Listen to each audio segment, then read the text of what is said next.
Hey there, welcome back to the Fide podcast. I'm Dan Barish, founder of Fide, and I have with me Sanjay, and he is the head of enterprise marketing at SAP, based in Delhi. And Sanjay, I'm so excited to have you here because we've chatted so much in our conversations up to this recording just around what enterprise marketing looks like, how it's changing, how complex it is, and really how to do it right, which I think is a pretty challenging thing to do. Thank you, Daniel. It's so good to have you here, Sanjay. I'm really curious because you've had such an interesting career, and I'd like to start there if you're comfortable with that. I think just looking at the things you've done, coming to your current role in marketing. I mean, you're a chemistry graduate. You've worked in corporate communications, public affairs, sales programs, and now marketing. So I'm just curious, what is this? Tell me about this background you've had. You've gone through so many things, and how does that make you the marketer you are now? Yeah, I think I have a very unconventional background. I never started to be a marketer. In fact, a lot of things are coincidence. And, I've studied science, as you said. Then I moved on to do corporate communications.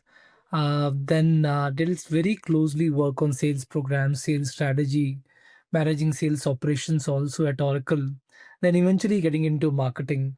And within marketing also, I have done account-based marketing. I've done marketing for industries, product marketing, and I've had a variety of experience and feel so blessed that I have got an opportunity to work with big tech companies, also the startups and Indian multinationals. So I think with this, the advantage that I have is, as I said, it's a blessing that I can break silos. I understand when sales is, have certain requests or demands, where are they coming from? I understand that how to articulate, craft clear messaging, thanks to my corporate communications background, and I know how the sales needle move, right? And how it's not only just one function that can create an impact; it's the whole ecosystem that has to come together. And having done those large programs for sales, I truly understand the need for sales and marketing to come together and make that big impact.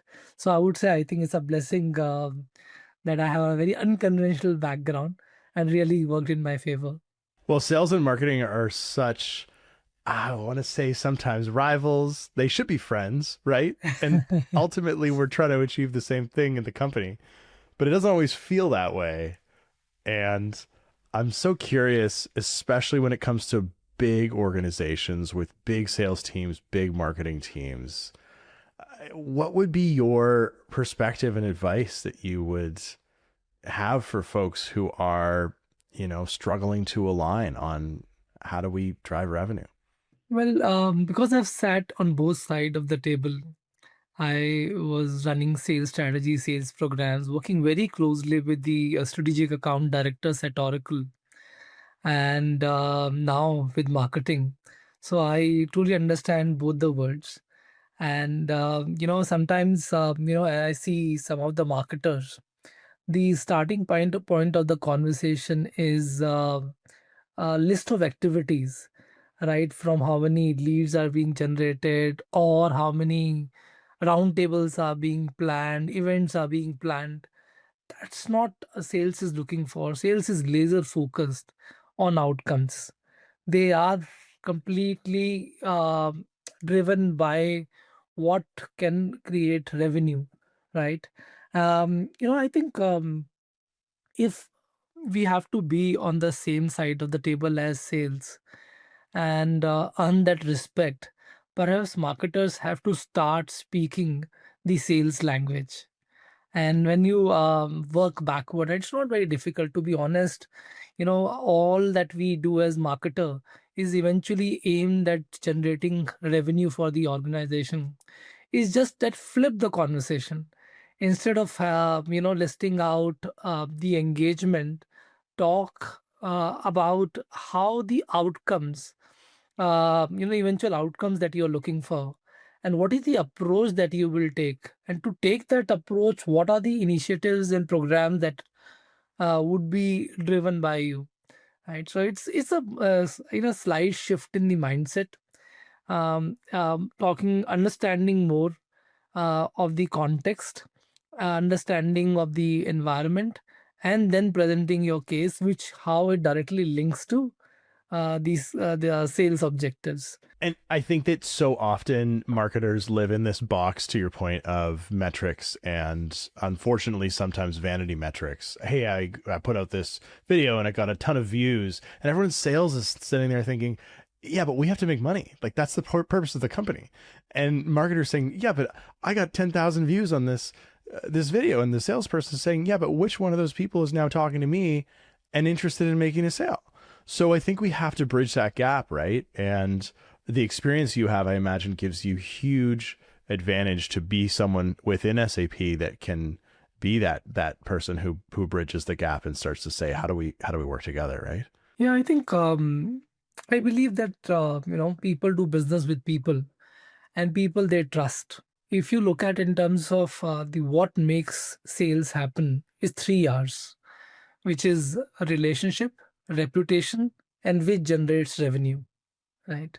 And often I have seen that because the KPIs are sometimes so different, and everyone is so laser focused on their own KPIs without understanding the larger picture, that you miss the point. You're trying to build pipeline, and to build pipeline to generate revenue, and in the process you're building relationship, but you're keeping the reputation completely out. I believe the first starting point is getting the seat on the table by building the right reputation. And once you have built the reputation, the relationships are built, and revenue is pulled in the process. You can't lead with the objective of pipeline and just pure revenue. You have to have that credibility, so that you can have a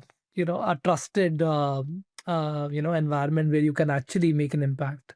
For sure. And brand does so much work in that realm.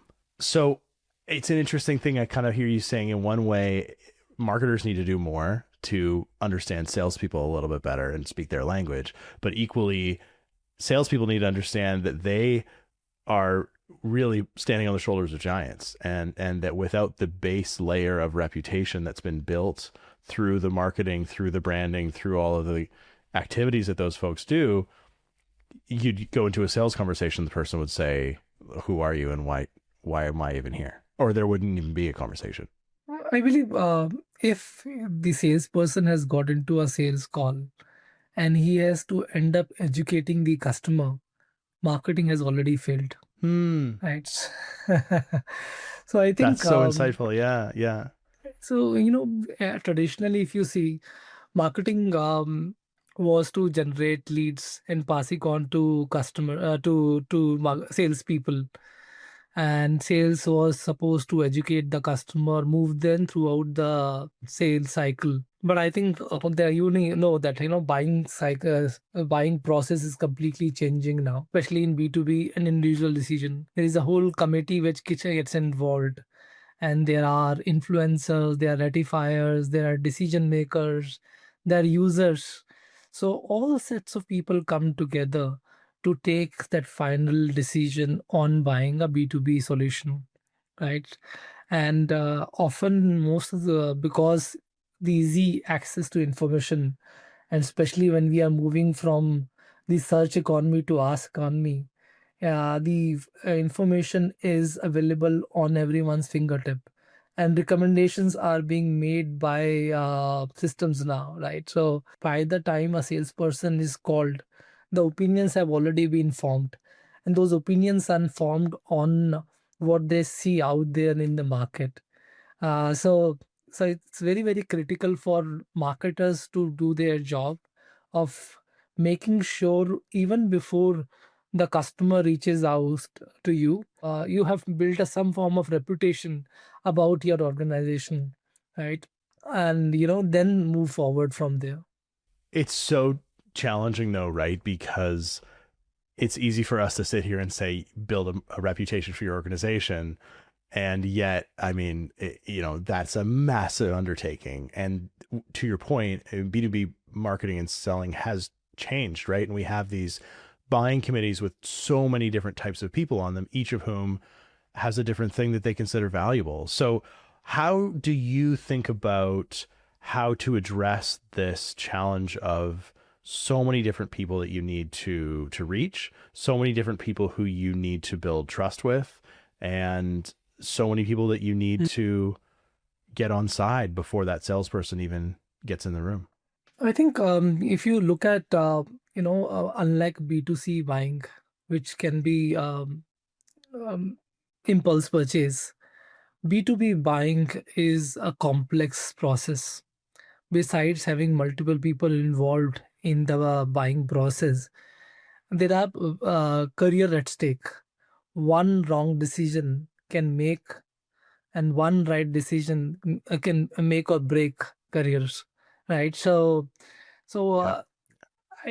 what is marketing role is how they can help reduce the friction in the buying process, create that reliability, give them enough reasons that the outcome that they are looking for will be achieved, how the product is being adopted by others. Let me give you some examples, right? So in terms of how marketing can actually not just service but shape the demand. um, I conducted a very interesting exercise which is called mystery shopping, and we were trying to get into, when I was with Oracle, trying to get into large banking accounts, especially in the front office space.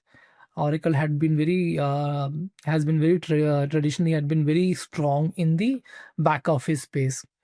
So to create that, to shape that demand and create that interest, we started with the voice of customer mystery shopping. We went out to 5,000 customers across 15 cities in the country, and Wow. asked them about uh, you know um, their experience with their primary financial institution, whether it was in through physical channels or digital channels. And then we did a complete benchmarking report, and rated in terms of how the each bank fare versus their competition, right? Hmm. So this information, this asset which was created of immense value, and we use JD Power. JD Power is very well known in the automobile industry, but very few people know that they are very strong, robust banking arm also. I had no idea. I've only ever seen them in automotive. You see them on the car commercials, right? That's the JD Power. That's Correct, the correct. But I think what they are strong is creating that voice of customer study hmm. and that mystery shopping. That how it all started. The whole idea started with why we chose them, because of the expertise in voice of customer studies. So, then what we created was a complete benchmarking report. Then we went to the large banks and told them this is how you rate, versus your competition. Doors really opened for us. And, Hmm. we have had conversation with the retail banking heads. We have had conversation with the chief operating officers. It was completely getting into the boardroom with one strong asset. But we didn't stop at that.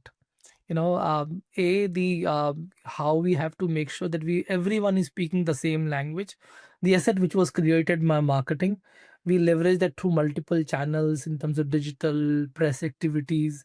Over and above that, sales team were equipped to leverage that information in the conversation. And also, besides pointing out what's wrong, that's one part of the story. The other part of the story is coming with diagnostics of if this is broken, how it can be fixed. And by the way, we have some solutions to cover that. You can of course go Of and check the course. market, but this is what we have to offer. Yeah. Yeah. So that was very credible way of engaging you. One of the things I love that you're saying without saying it is how much runway you got out of that single investment with JD Power as well. That's something that we see, and I'm not even talking SMB. Like, we work with multinational enterprise companies who I see investing a huge amount of money in a single effort and then never repurposing it. And I sit there and think, oh man, I just wish we, you got to go out there and make it a campaign. And maybe the word campaign is, I don't know, old, and it's from 10 years ago, but whatever you want to call it. I think if you invest money in research, if you invest money in the creation of any kind of asset, it should, I think, work for you in so many different ways. And the fact that you also used it not only in marketing, but also to equip salespeople. Yeah, Some of the work that we do as well is in really just, yeah, we're creating this marketing asset. Yeah, we're creating this campaign, but let's also make at least a battle card for the sales folks so that they can understand what they need to be doing in the room, right? Like, why not? We're already halfway there. absolutely. I think it's all about, just not stopping at awareness, but complete alignment, internal alignment, as well as the same message should speak to multiple personas. So, what is in it for the retail banking head? What's in it for the operations person? What is it for the finance person?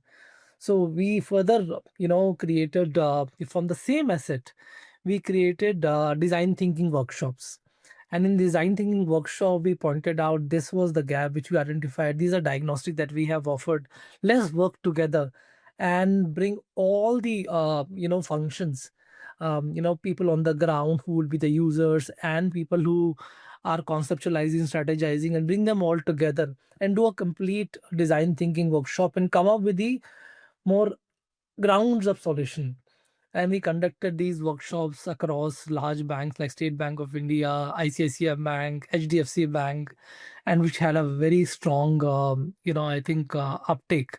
And the customer really appreciated, helped us build that strong foundation and relationship and reputation. So you're doing these design thinking workshops with your prospective clients to help get them on the journey before you sell them on, hey, you should really implement SAP. Absolutely. It's such a journey, especially in enterprise. And you talked a little bit about personas, and I'd love to just talk about that for a couple of minutes because it's so interesting to me.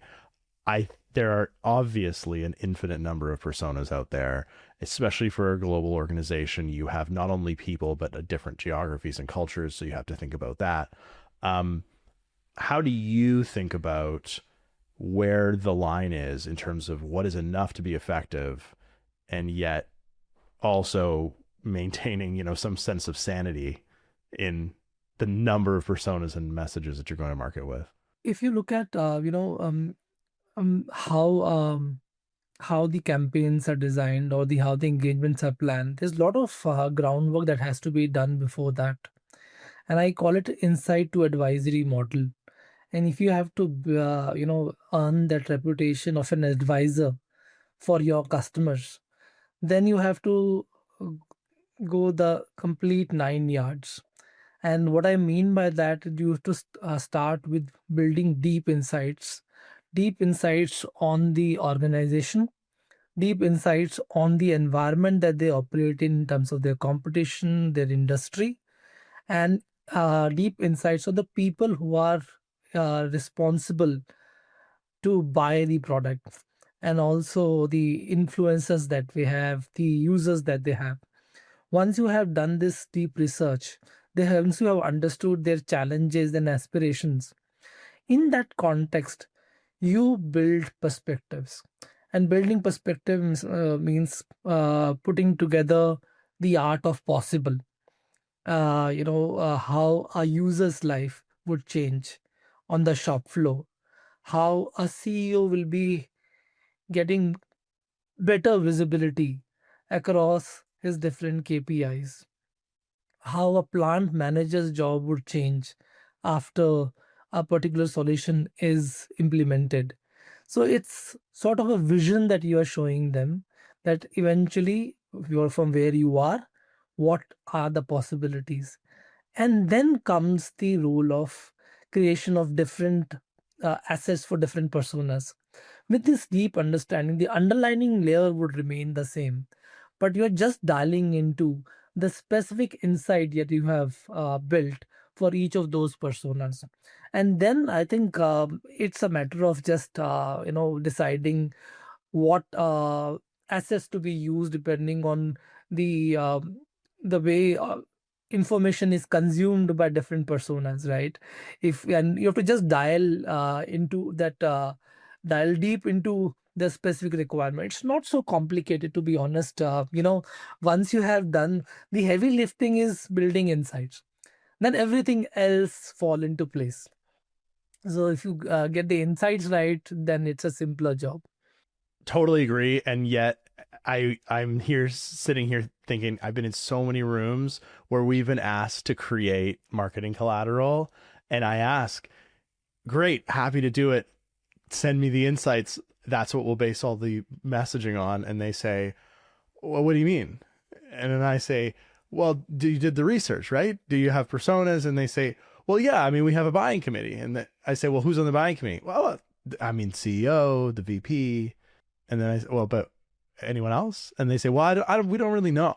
And so I was sitting there thinking, so I love what you're saying, because although I think in some ways it sounds self-evident, it's not. And even in large multinational organizations, we're still seeing, I think, a lack of really pumping the brakes. I don't know if you agree with this or you've seen this at all in your career, but people's desire to just put assets out because that's what, to some extent, marketers are evaluated on. Hey, I launched this beautiful campaign and all these people watched it, and let me show you all the vanity metrics. And when you go into the research that underpins it, there actually wasn't any, because we just wanted to get to the tactics. So it's a matter of almost having that patience, if you'd agree with me, and just doing the right thing first, and knowing that that's going to get you, that's what's going to get you the results, not the vanity metrics. Yeah. Sure. I'll give you an example to make it more real, right? So once we were trying to get into a competition stronghold, and we were a periphery player, and this is again a banking example. And the idea was, to get attention. We were not even getting, a seat on the table or a meeting, right? We needed something for door opening. And the amount of research that we did, and we identified the inefficiencies in the current system, came up with a upfront possibility, and created a challenger report. Sometimes I call it a challenger report, that which is challenge the status quo, that we will be able to help you save, say, $200 million, right? If you do run these specific programs. And to run these specific programs, there are multiple solutions available, including ours.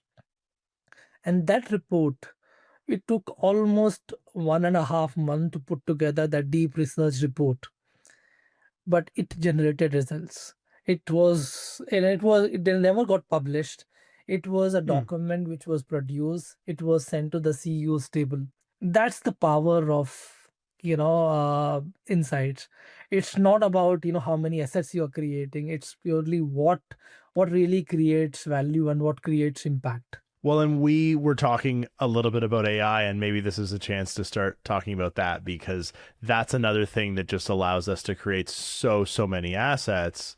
And I think what you're saying, which I think is so brilliant, is if you truly think of the marketing and sales functions as part of the same company, not siloed from each other, and the ultimate goal being to make that sale, then what you will do is take the time to do the insights, because that the end goal is actually making the sale or actually getting the meeting, not just delivering vanity metrics. And with AI, it's so easy to chase that and to have that be such a shiny object. And I think there are ways we can use AI in brilliant ways, and especially around research. I think that it can do such a wonderful job of accelerating.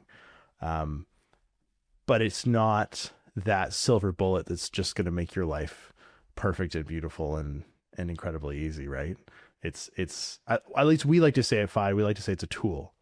It's a tool that can help you. It's a tool that can accelerate. It's not a complete 360, 180, let's flip this around. What's your perspective on that? AI is now interestingly becoming more operational. It's no longer an experiment being conducted by in small silos. I think it's becoming increasingly mainstream now. And I recently came out of our marketing planning meeting, and at SAP we have recently introduced a tool which has all the LLM models, and which will help improve the efficiency.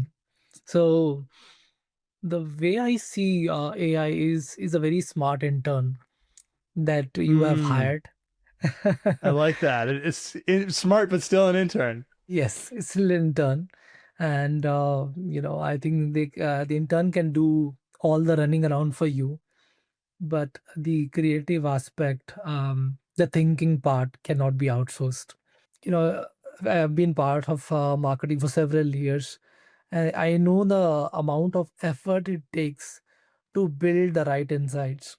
But with AI on your side and the smart intern on your side, which can be scaled, that job has become much more easier. But where to go and look for information? What kind of information would make sense and being truthful as well as credible, not creating fictitious stuff, is your job to create that filter. So I think maybe you know all the things that we used to take days to build can now be done in minutes with the efficiency that AI brings. So I'm really really excited, and we have also already started using AI in multiple programs. Basic use cases is content, right from social to digital content to events related content. That's one part of the screen. So the efficiency is so much more improved. The other part is segmenting the market, understanding the customer. So I believe AI can help you, create smaller sub segments, and you can market to each segment. Having a background of account based marketing, and account based marketing is the taking each account as a market of one, which has a limitation of how much you can scale. But with AI on your side, that scalability problem can be addressed as long as you understand the insights based on which you are building these segments and subsegments, and how you have to message to each of those segments. So I'm really excited about the whole concept of AI, a smart intern, being recruited by marketers. Yeah, this intern is just a brilliant analogy because the intern can and will return information that's incorrect, and you have to know when it's not right. The Correct. intern will go and look for the wrong source, bring you back the wrong thing, and you have to say, no, go back and do it again. And most importantly, I think an intern in a good company succeeds and learns and does well. An intern in a lesser company could learn how to do things the wrong way, could come out of the internship and not have produced good work, although they think it's great because they just don't know any better. And so it's such a great point that you make is that you, as the leader, as the operator of the LLM, you have to steer the ship. You have to be the person to say, yes, this is right. No, this isn't. And it accelerates. And the hope, I guess, is that we're accelerating it in the right direction, and we're accelerating it with Correct. the knowledge that we have. And I think it's important for marketing teams to put people in the right positions to be able to direct those LLMs, because otherwise, you can, I think, go down a path that leads to very Yeah. incorrect results. Yeah, I think marketing has always been seen as a creative function, right? It was always about how you can present a perspective in a different way, how you can come up with the right positioning and messaging, and be very creative in terms of communicating that messaging. Then over the period, we have had, with the digital marketing opening up in terms of using data, the intent data, and a lot of other data points to make sure that the message is getting delivered to the right person. I believe, a lot of the data part could be outsourced to AI, and a lot of the number churning can easily be outsourced to AI. But the creative part, uh, I believe, will continue to be with human, and this human machine combination can really create huge impact. The dependency on leveraging larger team for data churning may be reduced. It could be done at a faster pace. You can personalize messages at a faster pace, but being creative and having that domain understanding, having that knowledge of what clicks the customer is important. I think the fundamentals are not changing. The efficiency will improve. The Some of the part which are more mundane part will get outsourced, but increasingly, I would say, I think, because everyone would be using the same set of tools, so at some point of time everything will start looking the same. Well, it already has, I think. My LinkedIn is full of stuff, and it's not. It's yeah, it's an intern, but actually everyone hired the same intern, and that intern is Absolutely. delivering the same results to every single. And well, I mean, we help certain clients who come to us and say we're using AI, and it's amazing, and that's what we should advertise. And I'm sitting there in the meeting saying, you know that every single one of your competitors is also using the same AI. That's not a differentiator. But I think what is a differentiator is how you can use it, right? And using it in a Absolutely. smarter way, and prompting it in a way, or building on it. That's, I think, the future. And that's what I get really excited about, because I Yeah. think that our creative, as an agency, can become 10x in the same amount of time. We could produce things that look like a Super Bowl commercial, that otherwise would have cost millions, but everyone else can too. So it's really, what's the idea? And I think it comes back to, what's the insight, what's the research. Absolutely. Inside research and the creativity, the right side Yeah. of the brain is so much important. As we started the whole marketing thing about, it is increasingly becoming so important, and you need more thinkers, more creators, creative people, and futurists. Mm-hmm. Those kind of people who can actually imagine better than the machines. Yeah, absolutely. Uh, one thing I was just thinking about is, as we talk about different people's and different companies' use of AI and things like that. I mean, you've been at a number of different companies, right? You worked at Oracle, now you're at SAP. You've been at startups like Lentra. I'm curious, what stays the same for you? What changes between the organizations that you've had the opportunity to be at? Well, I think I have worked with large companies like Amex and Oracle, and after spending like many years with the large organization, when I first moved to a startup, a fintech startup, Lentra, there was a huge learning curve happened. Hmm. I think the biggest difference for me was when you work for a large organization, big tech companies like Oracle and SAPs. There are many things that you are taken care of, and your primary focus is on demand generation and execution at scale. Whereas when you work for a, a small startup, your responsibility is not only restricted to demand generation. Your budget get used in building the brand, creating the product literature, and of course there is an ROI that everyone expect, whether it's a big tech company or a startup. The underlining thing is everyone wants an outcome. They want an ROI. So that was the fundamental difference which I saw. You have to be very mindful in terms of how just pure demand generation doesn't help. You have to build, invest into other aspects also.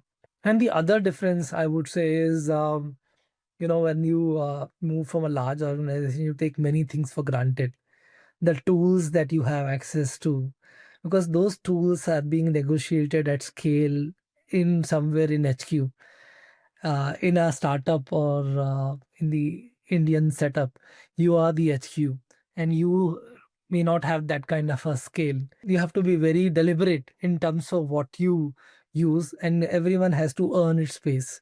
So I think some tools, like creating the tools I used to use in large organization, which I never thought that because there is someone else who has already paid for the base price, I'm getting a discounted price.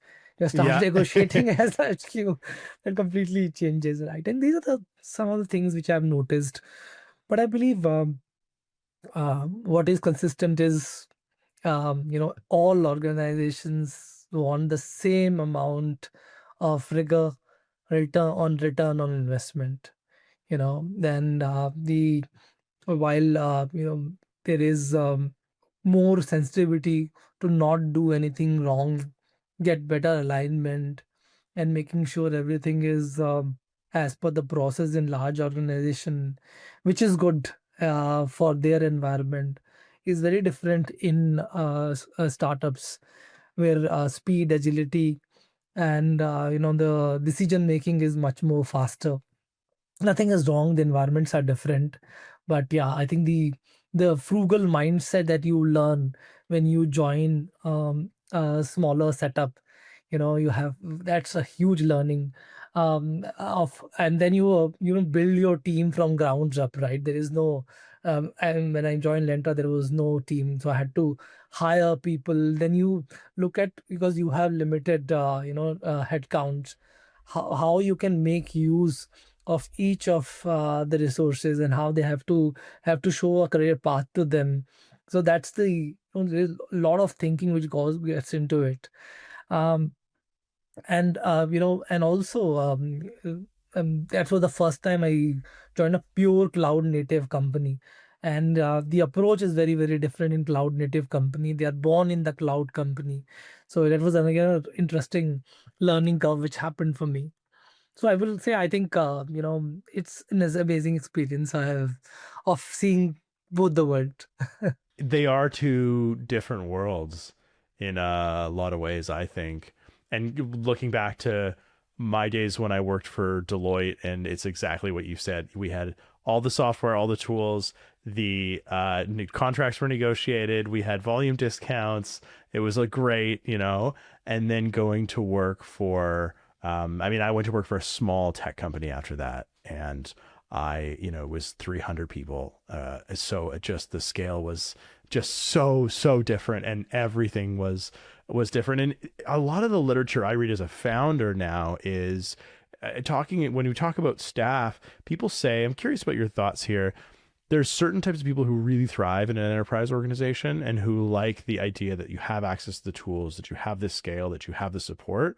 And then there are other people who are going to thrive in a situation where you don't have the support, where you have to build it on your own, where you have to do everything yourself.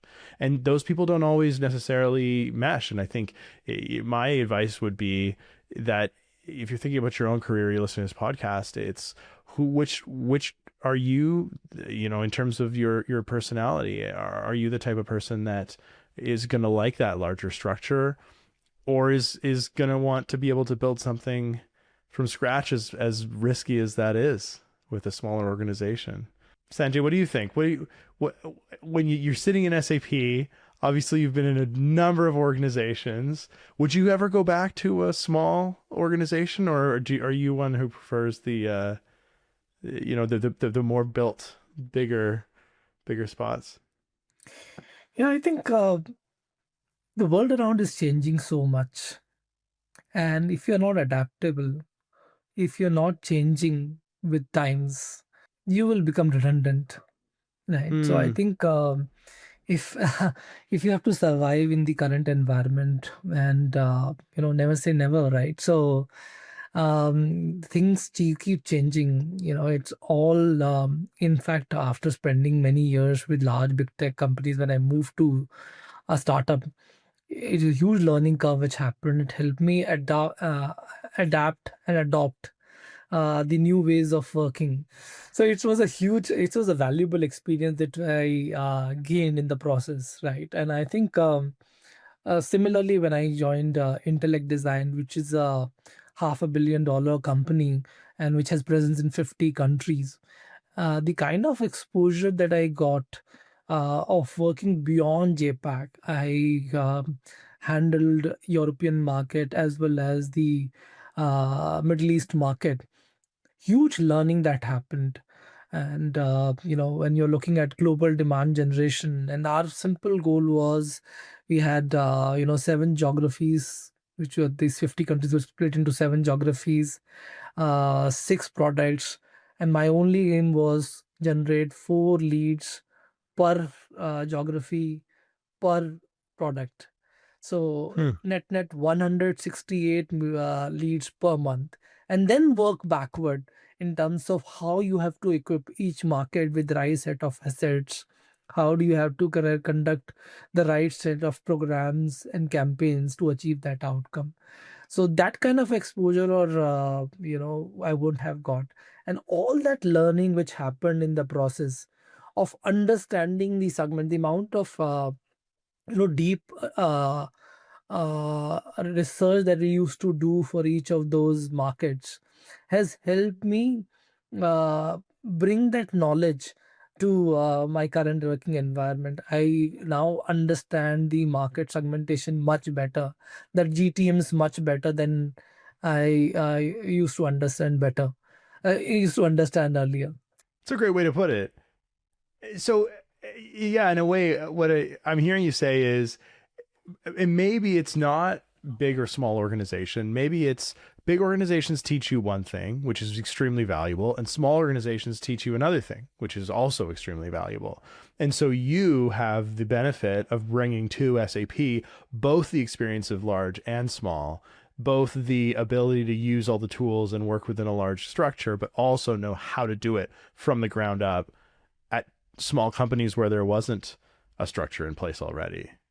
So you benefit from that, and perhaps that's what everyone should really aim to do, right? Is at least get that experience so you can bring it into whatever role you're in. I totally agree. In fact, if your on conversations only about marketing and your conversation is only about activities, you will never earn the seat on the table.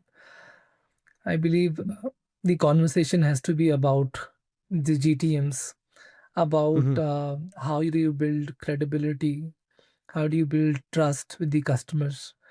And when you start by giving more, and by giving more, I mean what is that your customer is asking for, what is that your sales team is asking for, and deliver that, help them achieve their goals. In the process, you will achieve yours. I believe pipeline and those goals are byproducts. Uh, my fundamental view believe is, yeah, you have to be on the same side of the table and have achieve the larger ecosystem, achieve its goals, and in the process achieve yours. It's like in a business serving another business, you would say, well, we're selling SAP to you because we're going to help you be successful in your career, dear client, right? And in the same way, as a marketer, I'm helping you, the salesperson, to be successful. And by virtue of that, I'm going to be like, it just is a virtuous cycle. And I think the more we are individualistic and we just think about our own selfish, I'm going to need to get promoted next quarter. So I got to do this and this and this. And I'm tunnel vision and I'm only thinking about myself.